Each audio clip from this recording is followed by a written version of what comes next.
Hi guys, welcome to another episode of the Arseholics. Hope you're all doing well. So we've decided to get together to discuss what are we discussing, boys? Go on.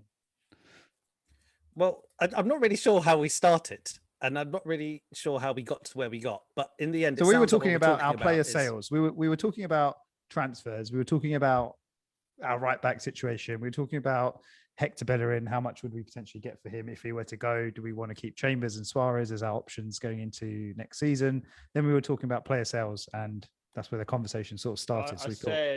I said we think if we get 20 million for Bellerin or 25 for Bellerin, that'll be good, or that's what we'll get. And then I think it's worth a lot more than that, or not worth, but I think we could get a lot more than that. Agreed. Yeah. So his market value, I think, is a lot higher than that. You said that, and then I said we're not a selling club. Oh, sorry, we don't sell well, and then that sparked up a whole. I can see Raj. He's on Google. He's searching on somewhere. Yeah, for background, Raj is the Kroenke's biggest defender. I'm not. That's not true. That's not true. I like fact-based arguments. And no. Okay. Can we be clear on what I said though? All I said, we are a good selling club. No. I didn't say that we're a good selling club, right? I said if you look across the last 5 years, the only two clubs who have made more money from sales are Liverpool and Chelsea, right? Yeah. Okay. What is the point of that statistic? Yeah. Can I tell you what my point is? We have made money from sales, and if you look at those numbers as who makes up those numbers, the sales in themselves have been quite good sales. So it's been things like Iwobi and Ox and people like Bilic and Martinez to more recently, players who we've actually ended up making like a decent whack of profit on. And once we've sold, these aren't players we haven't missed those players that we've sold, right? So these aren't people that we needed. No, but obviously, like if you look at the table, right, we're gonna sell. If we're selling a player, they're gonna be worth more than the average Burnley player, right? Exactly. It's not like we have let good value talent go. We've let Ramsey go for free. We let Ozil go for free. Yeah, even like Mustafi and Socrates. We paid them to leave. You cannot tell me that a year ago, even 2 million, 3 million. That is their worth. And we're just throwing money away. Mkhitaryan's free, and he was. We signed him for free. But anyway, we saw Sanchez for free, mate. That's not. Yeah. Point is the point I was making about that is like you need to compare to see how well you've sold or oversold, undersold. It's what a market value of a player is, and if we've sold above that value or below that value. Because so many different, exactly, like you can't say that. Like there's so many other things that come into it than that. I understand your point around saying, "Oh, we're getting mugged off." Okay, I get what you're saying in the sense that Koscielny 5 million euros. That's low. Yeah. How old was he when we sold him? But also, he went on strike to leave, right? So that's what I mean. You can't. These things they don't work like that. Like in fact, if you're going to talk about market value, then the only ones that you can accurately say are market value are ones where they are sold not in the last year of their contract. They are sold at like a point in time. Yeah, but that again, we shouldn't be letting them. Like saying Ramsey was free because he was worth free. No, but we let him. He's still a 50 open market. I agree with you, but that's why £50 million player. I agree with you. So we can have that discussion, but my point is that you can't have a market value discussion at that point because it's not a case where you can't do anything about the fact that if you're in your last year, then there's a question about how we should have not allowed him to get into his last year. But you can't quantify it and say, but he's actually worth 50 million. Yeah, not quantify, but we've got ourselves. I'm saying we're not historically smart selling and making money. Okay, we don't make as much money from players as we could have if we were a bit more savvier about it. Yeah, but even if it's last year, you still sell in your last year for 10 million. But we don't even sell in last year. We just let them leave for free. Because I remember Sanchez, like if we'd sold him like 3 months earlier, we would have got about 40 million from him. Instead, we waited for 3-4 months and then got because when City came in, right, we turned down like silly money for Sanchez. But we didn't want to lose him at all, did we? Like that was desperation around trying to keep him as opposed to selling badly. But again, like it's more like, well, if we'd known he's not going to sign a contract, or we should have just said, look, 50 million. Yes, it's like we're so afraid to lose players, because we're worried. But if we're getting good value for a player, we should just sell. Like if even Ramsey, if someone comes in, like Saka, right? If someone comes in and offers us 120 million for Saka, we should sell him. Yeah. Yeah. What?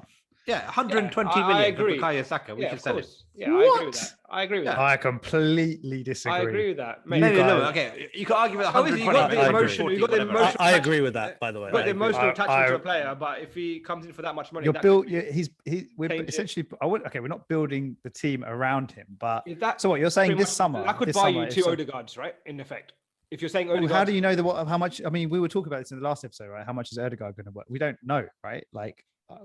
But if we're all right, so you can argue about how much Saka is worth, right? But if someone comes in and you think he's worth 120, not now, no. I would say this is. I think we talked about this a while back, but if in say 2, 3, 4 years, well, let's say 3 or 4 years, Arsenal have not progressed and we're basically at the same level or worse than what we are now, or we're not progressed under Arteta where we're now finishing top 4 Champions League, whatever, and he has the ambition to leave.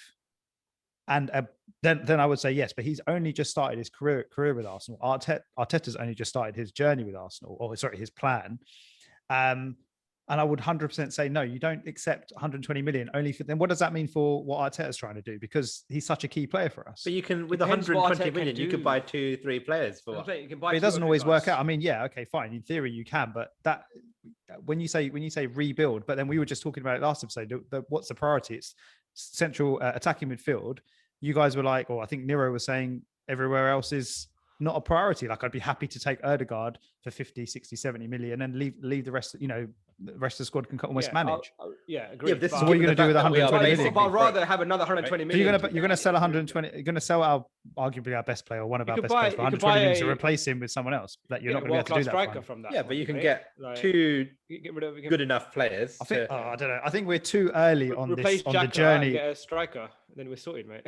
The thing is, like, we get so attached to these players, right? Saka is world class, right? I think he's going to be world class, but I think every player has a price, right?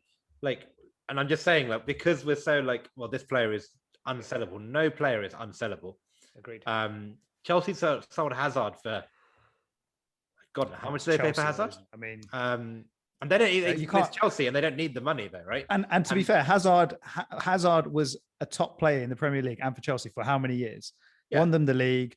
Was he there when they won the Champions League? I think exactly. That's what I mean. He signed after they won the Champions League. Yeah, Saka's got ability, but he hasn't. No, but I'm saying as in he didn't just up and leave at a big bid. I'm sure big bids must have come in from Madrid for years prior to that. But he had an ambition to play for Madrid, but he did what he did with Chelsea first. I know this is hypothetical. What Liverpool did with Coutinho, though, right? They got rid of him because he was still there. And there is a difference when it's a player that's come from the academy, and it's not just the emotional attachment; it's what it says to the club, the fans, everything. It is different. Like Coutinho was, Coutinho, but he wasn't a Liverpool. He was signed by Liverpool for however much, and they made a massive profit on him, and the way that Klopp, again, just another discussion, but the way that Klopp sets his team out, he's either going to play in that front three, but obviously they were able to attain a really good front three, and he's not going to play in the midfield three because he doesn't suit what Klopp does in terms of the central midfield. So it was almost like a player they could lose.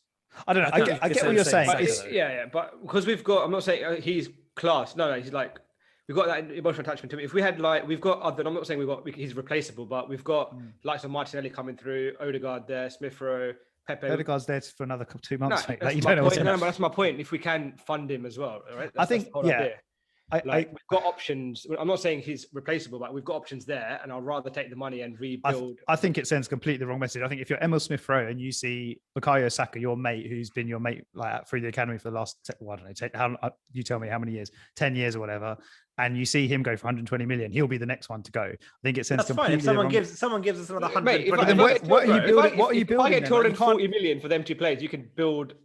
And then we're languishing in 10th. We were lucky to get, not lucky, but I think it was quite shocked. Everyone was quite shocked that we were able to somehow attract Thomas Partey. And even we've joked about Thomas Partey signing for us, saying, I wonder what he's thinking, seeing Atletico Madrid top of La Liga.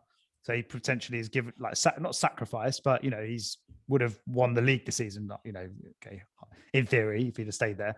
I think it sends complete. Let me give you a completely hypothetical. This is never going to happen, right? God, I feel like I'm getting ganged up on it. You are. Right. Say someone gives us 200 million for Smith Rowe and for Saka. And you tell me what we're doing with the 200 million. Mbappe. Yeah, we need to buy Mbappe. Oh, fucking hell. What dreamland is this? No, let's listen to 200. We've got 200 million. Hear the guy out. And extra strategy. So you're telling no, but hang on. The thing is, it's actually realistic. Not 200 million. It's actually realistic that we might get very, very good money for someone like Saka or maybe Smith Rowe in a couple of years. We wouldn't get 120 million. No, I'm exaggerating. No, but that's my point. Wait. You don't think we'd get? You are going to get 120, which is more than what he's worth. Yeah, you'll bank on it. But if silly money came in, that's my point, right? Because look what Liverpool, silly money came in for Coutinho. They were like, okay, fine. Like, we can. They went and bought a keeper and a centre back. You could argue that. Won them the league. Yeah. So what wins us the league then? You tell me what wins us. I don't know, but you can argue what wins us the league, right? But if you have 200 million, that's what you're asking. You're saying the money's going to come in. Hang on, wait. Hang on. You're saying to me the money's going to come in for one of our best players and one of our biggest prospects. I'm gonna have to go in a second and come back because the dog's getting mental. Mate, even your dog doesn't agree with you, mate. He's outraged. He's like, sell. No, wait, so surely, wait, hang on. I mean, what you have to then say what happens with that money because no, but you don't know that, Mize. But you'll never know that. You won't. You know what you've got with. You know what you're going to get with Saka for the next couple of years. I'm not saying he's never going to leave Arsenal. I'm not saying that when the time comes, when that time is, I don't know. But I feel like you're at the beginning of Arteta's project, a year in or so, and he's clearly someone that's come through. Emery's given him his chance, but he's come through leaps and bounds and is now one of the key players in the team, right? Smith Rowe's kind of on his way there. And there's other players that are now stepping up, Tierney, etc., Ødegaard, who might stay, may not. So you can see what Arteta's trying to do, what he's trying to build. You then sell one of those players, and probably maybe not the most key one, but the one who's probably made the biggest impact and impression in the last year or so. What if Arteta's okay with it? Yeah, exactly. If Arteta's okay with it, and then obviously I'm an Arteta fan in the sense I support him. Like I'm not against him. I like him as our manager. So obviously I'm not going to disagree with him if he feels that's right. But for me as a fan, and not just the emotional attachment, I would be worried, and I would be. The first question you're going to ask is, okay, what are you going to do with the money? Yeah. Do you guys have faith that you can say, oh, we're going to get 200 million for these two players and we're going to go and buy Mbappe? But that's a pointless conversation. I don't know why. That's ridiculous, right? That's like me saying, oh, we're going to get 500 million for Granit Xhaka, but we're not, right? Like, my point is, depends. Like, with money can be anything, right? You can go Chelsea, you can go splash 200 million pound and not invest wisely. I think we've slowly started. We've made mistakes in the past, but in the last sort of year, especially under Arteta, we've been making some good savvy signings. If we can guarantee that, if we can get that 200 million, yeah. If when you say we made mistakes, what mistakes are you referring to? Like, as in transfers, signings, or sales? Yeah, signings. I mean, okay, but so what mistakes? Yeah, okay. Yeah, no, I'm saying lately we've been quite savvy in the transfer market. I think anyone we've bought in the last sort of couple of years have been like Tierney's worked out pretty good. Martinez's been good. Yeah. Pepe, and we didn't go and spend 100 million. We didn't go and spend we didn't go and spend 60 million on Gabriel, right? He was an unknown defender. Exactly. I trust our team with. Why do we need to go? That's what I'm trying to say. So why do we need to sell? What's the reason we need to sell? I'm trying to understand this. Why do we need to sell Saka for 120 million this summer when in the last time we spoke, I think Nero, it was you that said, go all out for Ødegaard if it costs 70 million, which to be honest, we might get that money from selling Torreira and Guendouzi and a couple of other players. I don't know, right? So arguably we might not even need to make any major sales. And if that, for you, as looking at our squad and looking at our team, that kind of fills the biggest gap in our team, why do we need to, what's the reason for selling him? No, because I think by selling him, getting money in quicker, that'll just accelerate our journey. No, so actually, I think it is kind of what my gone. What I mean is, like, I think for next season, if we get Ødegaard in, and then we're still part of that journey to sort of go through improvements. Like I said, some point we need to get a better right back. We need to get a better, replace Xhaka at some point, get a world-class striker at some point. That is part of the journey, which we're not going to do straight away on our limited budget. If we're given 200 million, we could start making those progresses and filling in those slots a lot quicker. And we'll get there quicker. And I trust, like, when you've got another slot to fill, that is 120 million. You're saying basically 120 million hole to fill. And you can say Martinelli's there, Smith Rowe's. Yeah, but Smith Rowe's done it ever since. Pepe. Look, I like Smith Rowe, right? And I really rate him, and clearly he's rated in the club, right? Some people said he's more highly rated than Saka. So I think he's going to have a big future. But he's done it since Boxing Day. Yeah, you can't. Whereas, and Saka hasn't even done it for that long. But you're already talking about the kind of money that you're talking about. So clearly, the boy is, something special. He's a talent, whatever you want to call it. I just think, I don't know. I just can't see. One, I don't trust that 120 million is going to go straight back into the squad, or maybe go straight back into the squad into the right positions, the right places. And I just think like I said, I just think it sends not just the wrong message. I don't know, if you're a player, like if you're a Tierney or you're a Smith Rowe, or you're an Ødegaard, let's say we sign Ødegaard, or Ødegaard's thinking of signing for us, or you're a Thomas Partey, whatever, one of the best players at the club, and you see Saka go for 120 million, and you're then playing him next week when he's playing for Chelsea, or he's playing for City, or Chelsea, for example. So Chelsea's the kind of team that could probably go and afford Saka, and if he goes to Chelsea, you're talking about catching up with the teams above us and us filling the gaps in our squad. As then they just go hypothetically, if you're getting it Mbappe, if you're demonstrating, if you sell those players and don't do anything with the money, then the rest of the squad is going to get pissed off.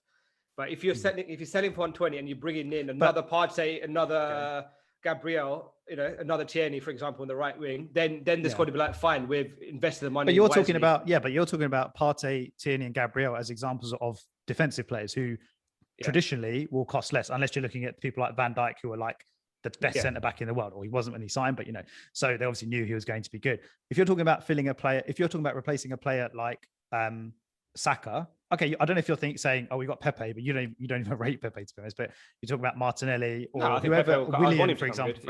But you've got talking about the options that we have wide, basically, or in attacking midfield. Ødegaard isn't our player yet. If you're talking about signing someone to maybe replace Saka, you're talking Pepe money, right? It's not going to be 30 million like we've spent on Gabriel. It's not going to be 25 million like that's fine. You can still spend Pepe money because you've literally got 100 but I just feel like it's completely why okay, so this is another hypothetical question. So you're saying that we get 100 or 120 million from a team for Saka. Let's say he goes to Chelsea, right? The gap between us and Chelsea is what at the moment? I don't know.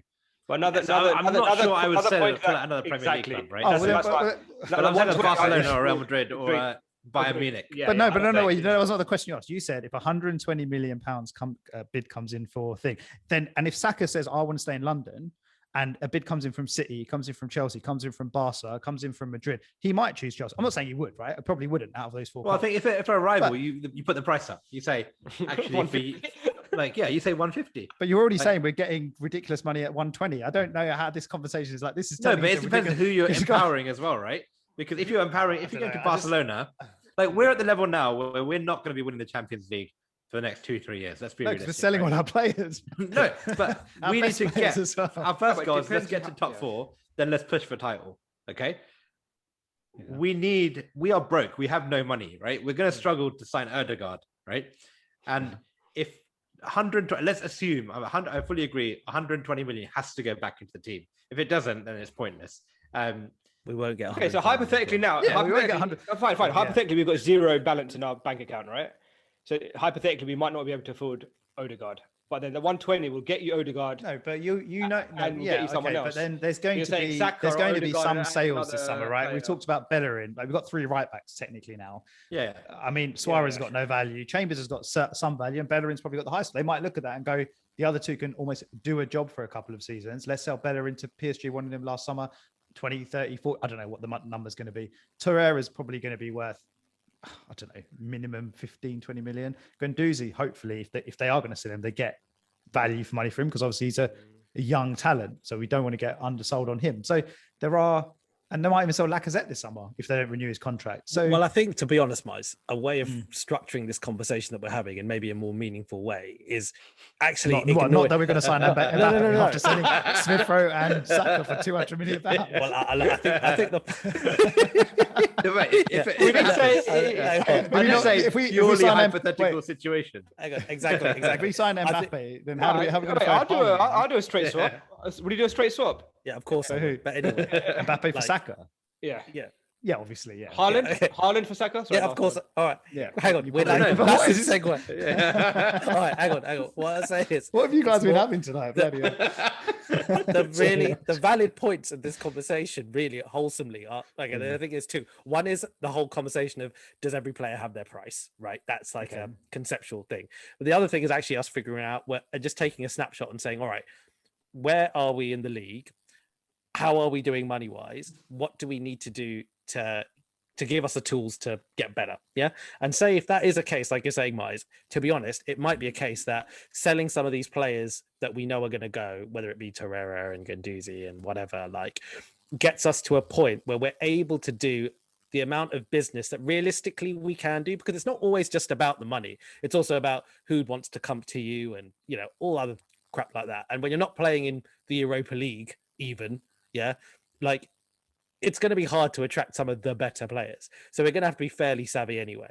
So I think it's less about kind of, do we need an injection of 120 million somewhere from selling one of our better players, and more around, have they actually got a plan of how we're going to systemically like actually get to that next level? And if it is a Coutinho plan, let's just say they have a plan and they go, Arteta goes, listen, if you give me 120 million, I know just 120 million is a nonsense number. If you give me 120 million, I want to buy this position, that position, that position, that position. And I reckon we can get those 4 players for that price. And I think that will take us to the next level. If that is the case, then there is a business argument to kind of go, all right, you know, whatever. And so I think it's just, there's too much hypothetical around it, right? Yeah. Like which we can't meaningfully have a discussion over. But yeah. Okay, agreed. I said, look at Chelsea, right? They sold Hazard for how much did they pay for him? Like 150 million plus, something ridiculous, right?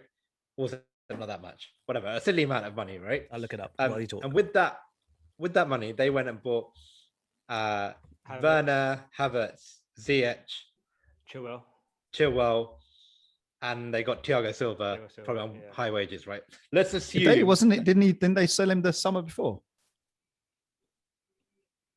He's been gone 2 years now, isn't he? He was here before. No, that's what I mean. I thought they signed Kepa. Transfer ban, didn't they? Their transfer ban after that. Yeah. Transfer ban, right? But what didn't they use the Hazard money towards Kepa? No. Well, they definitely use it towards Kovacic because they made his loan. Yeah, so I don't think you're allowed to do that when they're on. Okay, but anyway, this is again hypothetical example, right? Yeah. Do you think Chelsea are a better team with Hazard or with those 4 or 5 players? Well, with Hazard, the team they had before, the team they won the league with. Yeah. That's a bad way. What do you mean no? Why? How can you say no? No, but that's my point. The point goes to how well for the next 5 years. Do you think that Chelsea are a better team? No, I agree. I understand what you're saying. Yeah. It's too early to say now. They've just like they will come good. My dog says shut up. No, we're not laughing at you, Nira. We're laughing at Miser's dog. Oh right. Yeah. My point is like when Spurs sold Gareth Bale, they went out and just like went like headless chicken and bought like 5. They bought Lamela. They bought. Yeah. This is what I'm saying. Yeah. Okay. But my thing is, I trust Arteta to have a plan because he's got his wish list, and anyone that's come in under Arteta has done really well for us, and they're like one of our strongest players at the moment. So I trust Spurs blew it. Spurs blew it massively. Yeah, I think Spurs blew it. Yeah, that's the thing. So if we had that, if we were under that regime, I would say no, keep Saka because we're probably going to waste the money. I trust Arteta in terms of he knows what he wants to improve our squad. And getting the likes of, I'm not saying those players, but he brought in Gabriel, who's done really well. He's brought in Partey, who's changed things up. Odegaard, whatever. Like the guys he's bringing. Yeah, and we've done that. We've done that without having to sell. Well, we sold the players we've sold, like Raj mentioned earlier, but we haven't had to. We haven't had to make a. Sorry. But back to my point of accelerating our progress. Like right now, we're stuck with Xhaka for another year, and we're stuck with another like a right back that we're not over the moon with for another year, and a striker. We're like, we'll do with Lacazette. Like my point is, if we can get that 120, and if Arteta knows, fine, that's 60 for him, I'll get 30. I'll get 3 positions covered with quality players for that sacrificing Saka. I think when you look at it as simplistically as that, you guys are basically saying you sell Saka for 120 million, you buy 4 basically world-class players across the team for 40 million pounds, or no, when even that would be 30 million pounds each or whatever. You know, you get a few players across the team, you strengthen your team, but that's such a simplistic way to look at it because, like I said, what about then for the following 12 months when, say, Smith Rowe, who then does the same thing, he progresses at the same rate as Saka does because he's playing week in, week out, impresses, gets picked for England, etc., starts getting goals and assists and all the rest of it, and then it's the same thing because he's going to look at it and think, "Oh, Saka's hypothetical again." But then you're silly money comes in. But how many steps back before you take a step forward? Like, so, Miles, I guess, are you saying that you don't think that every player has their price, or is this just the price? No, I'm not saying that, and I don't know. This 120 million is obviously just a random exactly, number, right? exactly. So if it was 200, if it was 200, if it's 200 million, then okay, so it's a price. That's my point. It's a price point, but then it's a price point. I haven't really thought about it. I haven't really thought about what the number was. 120 is a crazy number. That's why I would say yes. If it was like 60, 70, 80. I don't think 120 is that crazy anymore. 120 is not like ridiculously crazy. No, I think that I really think 120 is a minimum I'll let Saka go for. Wait, 120 is a massive amount. I wouldn't sell it for 100. It's not. Well, there you go. So like, yeah, it's not. It's. I mean, when you say this market, right, things are going to return to normal sorry, in the sense of fans are going to come back and the TV money's not going anywhere, all the rest of it, right? I'm not an expert in the finances of football. So when you say in this market, I mean, well, there you go. So, I mean, I don't know. I just feel like, I don't know. I've given my reasons why. I just don't, it's not that it's a number. 120 million. There we go. What's he Googling? How many zeros it is? No, 120 million would be the third most expensive transfer of all time, just to put it into context. Yeah, but it's, I mean, that's what I'm saying. So Saka's just come into the team. Mate, he's proved nothing, mate. He hasn't proven anything. He hasn't won anything. Like, the third most expensive. Well, Harry Kane hasn't won anything, but you'd probably go and spend 100 million on him if he was available tomorrow, wouldn't you? You wouldn't. 100 million. Yeah, if you sell Saka for 100 million. Not for 100 million, I wouldn't. No, not even. How much? So you'd sell Saka for 120 million. How much do you think Harry Kane's worth? Oh yeah, if he sells Saka for 120 million, we've got Harry Kane for 100 million. How would be fuming. Yeah. No, but guys, you're missing the point of the conversation. The point of the conversation about selling points. If something crazy comes in for Saka, which makes him that's the thing, for being the third most expensive sale of all time, for someone that's 19-year-old Saka, of course you're going to say yes. Of course you're going to say yes. I personally don't disagree with you on that point. That's my point. The point is it's a crazy offer for someone that's proven nothing. I wouldn't say it's proven nothing. I don't think not proven nothing, but I'm with you. But like, no, I'm saying, but people have gone higher, like Neymar, Mbappe's. You know what I mean? Like people. Sorry, but you said third highest of all time. Who, if he's saying is higher?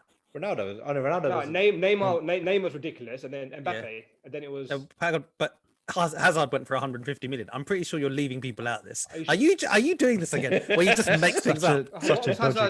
What's Hazard's actual fee? I thought he went for like 150. I don't know what. I think maybe it wasn't that much. Where did you get 150 from? I don't know. I assumed it was that. But maybe it wasn't. 100 million euros, mate. Okay, sorry. Where are you getting your false accusations? Hang on. Oh, what's your source? Go on, tell me. The battle of the fact checkers now. Yeah. What's your source? No, what is it? I don't know. You tell me. What's your answer? Well, you've just given me something. What's your answer? What's your thing? Bruce Forsyth's price is right. Use transfer market. Okay, so I'm not saying that they are the greatest source. BBC say fee that could exceed 150 million. Could. This is the thing. They can't do that, man. Come on, it's like. Why can't I do that? If they win like 3, what's the actual fee before incentives? I don't know. I'm not sure what most fees are before incentives. All right. All right. Anyway, this is getting. This is anyway, getting, yeah. My point was back in the day when I started this conversation. My point was every player has his price. Like you can say you think I agree with that. 120 million isn't enough, right? Fine. 150, 180, right? But at some point you think this money is too big to turn down. And I think I think over the next 2-3 years there is going to be a situation where big money comes into for one of our players that we consider first name 2 or 3 years team sheet, and like a Tierney. Like if someone comes in for 80 million for Kieran Tierney, and I'm making these numbers up, right? 80 million for Kieran Tierney. Obviously. The problem with making these numbers up is it's what we're debating the most. Good point. He's like, I'm just to clarify. What's your source? What's your source? Numbers. I'm willing to be flexible on the numbers, right? 80 million, 100 million for Kieran Tierney. You say yes. Well, I don't know. This actually came up in one of our previous episodes when after we played Man City, and then it was like, how do we bridge the gap between Man City? And I said it's probably the Liverpool model, but it was in a few years if Saka is worth, because he's basically he's more than likely going to become the player that's worth the most in our squad, considering his age and all the rest of it and where he plays. He's going to be the guy that if there's anyone that we can sell where in 3 years' time, we are in the same position as we are now, and we're not challenging for top 4 and we're still kind of mid-table battling for Europa League, he's probably the guy that, at that point, he's going to want to leave because we're not realizing his ambitions. He should be playing for a top club. He should be winning trophies, etc. And we're not offering him that. Then, but why if you're willing to do that in 3 years' time, why are you not willing to do it now? That's my point. You do it now, right? Yeah, exactly. That's what I don't understand. If he wants to do it in 3 years' time, I don't think he would. I think he's happy to be part of this project. Is the only reason big money comes in for a player is to price them away from like where they're happy. If he wants to leave, he's not going to be worth 120 million. He's going to be worth like 50 or maybe less. Well, like Coutinho wanted to leave, but I mean, what do you mean? Yeah, I think, exactly. Yeah. In fairness, I think it's not as simplistic as that either. It's just because if the player wants to leave, I'm not saying I'm saying we would potentially be happy to sell him because we can't offer him what he deserves as a top football, like Gareth Bale, for example. Like Spurs were never going to give him what he's got, 5 Champions League or whatever it was he won at Real Madrid, and Real Madrid wanted him. So, even with Ronaldo, he stayed at United for another season or two, didn't he? Before he actually left for Madrid. Okay, fine. He won trophies with United, but it was, his value didn't diminish because he wanted to leave and they were happy to sell him.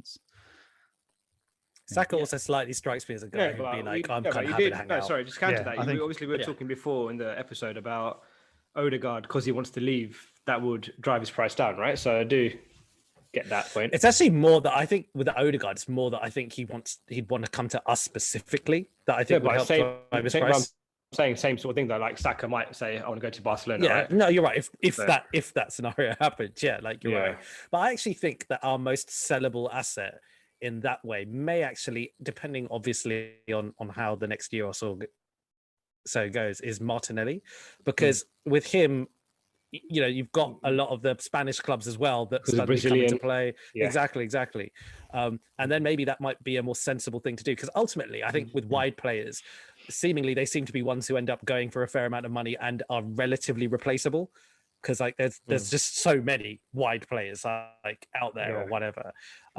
So it probably would be one that ends up being the one that we try and make money on. I don't know who it might be. Would you, again, hypothetical, this is an interesting one. Yeah.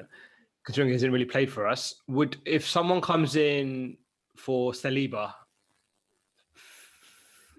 50 million, would you sell? No,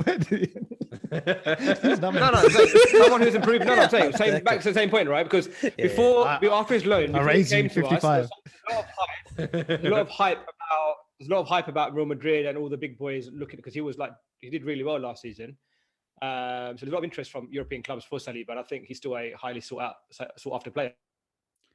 I mean, there's no right or wrong answer, is there? No, I know. So, but the rationale I would give for no is purely because we probably do need to buy a right-sided centre-back, and we signed him for, I don't know, like 20 odd million or whatever. So if we sold him for about 50 odd million, then that's 30 odd million profit, let's say, right? Yeah.